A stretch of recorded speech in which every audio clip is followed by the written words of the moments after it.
विज्ञात गुस्से के साथ अपने कार को एकदम बहुत ही स्पीड में चलाए जा रहा था।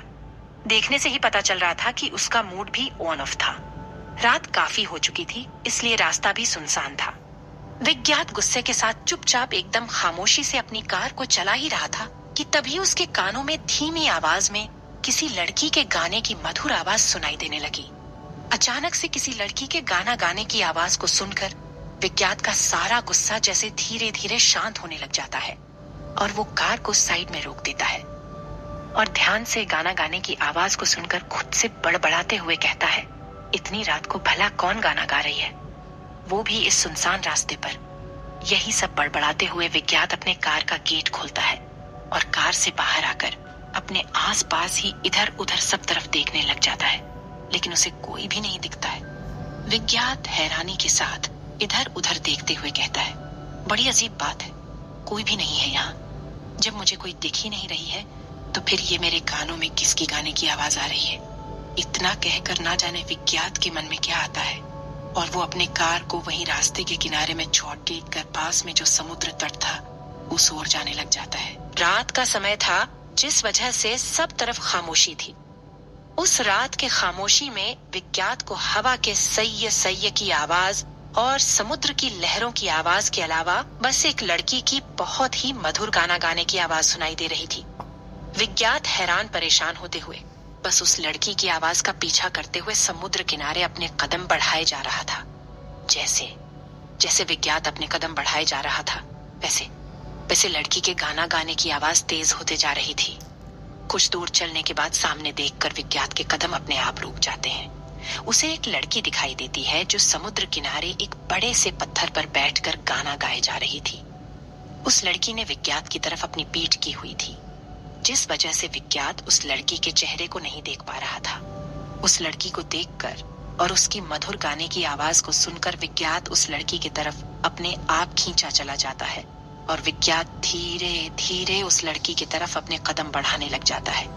उस लड़की के एकदम पास पहुंचकर जैसे ही विज्ञात उस लड़की के कंधे पर हाथ रखता है, वो लड़की तुरंत समुद्र में छलांग लगा देती है।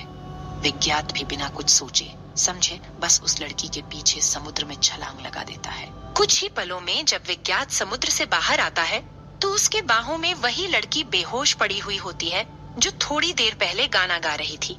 और विज्ञात के उसे छूते ही वो लड़की जिसने समुद्र के पानी में छलांग लगा दी थी और जिसका नाम आहाना है, चांद की चांदनी में श्वेत वस्त्र पहने हुए वो आहाना किसी अप्सरा से कम सुंदर नहीं लग रही थी।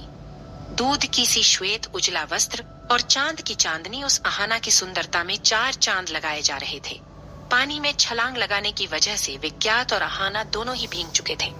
विज्ञात बेहोश हुई आहाना को लेकर अपने कार की ओर चल देता है। कार के पास पहुंचकर विज्ञात आहाना को अपने कार के बैक सीट पर लेटा देता है। फिर एक नजर आहाना को देखकर चतुर मुस्कान के साथ मुस्कुराने लगता है। फिर अगले ही पल खुद ड्राइविंग सीट पर बैठकर कार को अपने घर की तरफ चला देता है। रात से सुबह हो गई थी और आहाना विज्ञात के घर में उसके कमरे में उसी के बेड पर उसके बाहों में बाहें डाले सो रही थी और विज्ञात भी आहाना को बड़े ही प्यार से अपने बाहों में भर कर सो रहा था। आहाना जो विज्ञात के बाहों में चैन की नींद सो रही थी, उसकी नींद टूटने लगती है और उसे कुछ महसूस होता है और वो एक झटके में अपनी आंखें खोल देती है। आहाना देखती है कि उसके सामने किसी अनजान शख्स का चेहरा है और वो उसी की बाहों में है। आहाना तुरंत उस अनजान शख्स मतलब विज्ञात से दूर होने की कोशिश करने लग जाती है, लेकिन विज्ञात बहुत ही कसकर आहाना को अपने बाहों में भरकर सो रहा था और विज्ञात की पकड़िच बहुत मजबूत भी थी, जिस वजह से आहाना चाहकर भी खुद को विज्ञात के बाहों से आजाद नहीं कर पा रही थी। विज्ञात देखने बेहद हैंडसम होने के साथ साथ स्ट्रॉन्ग भी था, जिस वजह से आहाना विज्ञात की बाहों में अब तक कैद थी।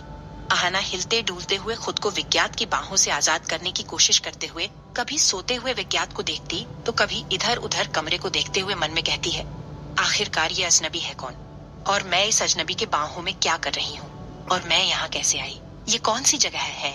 आहाना के अंदर ना जाने ऐसे और कितने सवालों के सैलाब उमड़ रहे थे, मगर उन सवालों का जवाब देने वाला कोई नहीं था।